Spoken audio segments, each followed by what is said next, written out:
এটা তো পরোটা নয়, যেন হাওয়াই মিঠাই, এত বেশি ক্রিস্পি, মুখে দিলেই যেন মিলিয়ে যাবে। সকালের নাস্তাটা যদি জমজমাট না হয় তাহলে কি করে হয়? আর মাত্র হাতে গোনা কটা দিন, তারপরেই কুরবানির ঈদ। কুরবানির গরুর মাংস কিংবা নিহারির সাথে জম্পেশ খানাপিনা হবে সকালের নাস্তা। একদমই ভাজার জন্য তেল লাগবে না এই পরোটা বানাতে। তবে আর কথা কেন, চলুন দেখে নেই ঝটপট আজকের এই মজার পরোটা কত সহজ ভাবে কি করে বানালাম। পরোটা বানানোর জন্য লাগবে আমাদের আটা, 2 কাপ পরিমাণ আটা নিয়ে নিচ্ছি। এই জায়গায় চাইলে ময়দাও নিতে পারেন।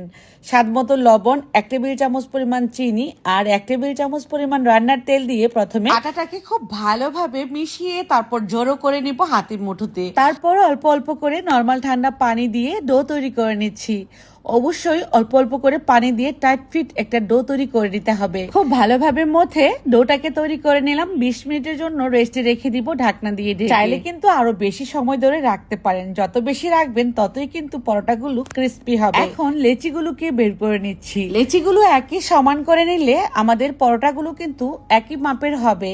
তারপর লেচিগুলোকে একটু সমান করে নিয়ে বেলুনের সাহায্যে খুবই পাতলা সাইজের একটা রুটি বেলে নিব, খুবই বড় করে, যতটুকু বড় হয়। দেখুন কতটা পাতলা হয়েছে, আমার হাতটা দেখা যায়। ঠিক এমন পাতলা হলে এবার আমি দিয়ে দিব দানাদার সরের ঘি। এই দানাদার সরের ঘি কিন্তু নিজেই তৈরি করি। আপনারা উপরে নাম্বার দিয়ে দিচ্ছি, কল করে এই ঘিটা নিতে পারেন। এবারের ঈদে ভুনা খিচুড়ি পোলাওয়ের সাথেও খেতে পারবেন কিংবা পরোটার সাথে, মানে পরোটা ভেজে। তারপর এই রুটির মধ্যে আমি ঘি ব্রাশ করে দিলাম, সামান্য একটু আটা দিয়ে দিলাম, শুকনা আটা। আবারও আমি স্টেপ বাই স্টেপ একটা করে রুটি দিচ্ছি, ঘি আর সামান্য একটু আটা এভাবে করে দিয়ে দিচ্ছি। 3-4টা রুটি দিয়ে পরোটার মতো করে একটা ভাঁজ করে দিচ্ছি। খেয়াল করুন, ভাজে ভাজে কিন্তু ঘি ব্রাশ করে দিচ্ছি।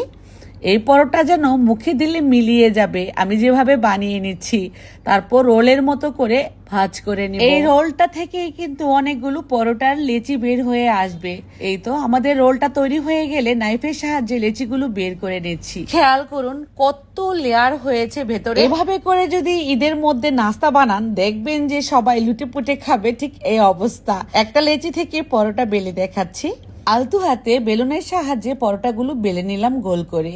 এখন সবগুলো পরোটা চাইলে কিন্তু আপনারা বেলে রেখেও কিন্তু ভাজতে পারবেন, একটুও নড়বে চড়বে না, ভেঙেও যাবে না। আমি প্যানের মধ্যে দিয়ে ঘি ব্রাশ করে দিয়ে পরোটাগুলো ভেজে নিচ্ছি। মিডিয়াম টু লো ফ্লেমে পরোটাগুলো প্রথমে ছেঁকে নিতে হবে, তারপর একটু ঘি ব্রাশ করে দিয়ে মিডিয়াম হিট করে দিয়ে কিন্তু সুন্দর কালার আসা পর্যন্ত ওয়েট করে পরোটাগুলো ভাজতে হবে।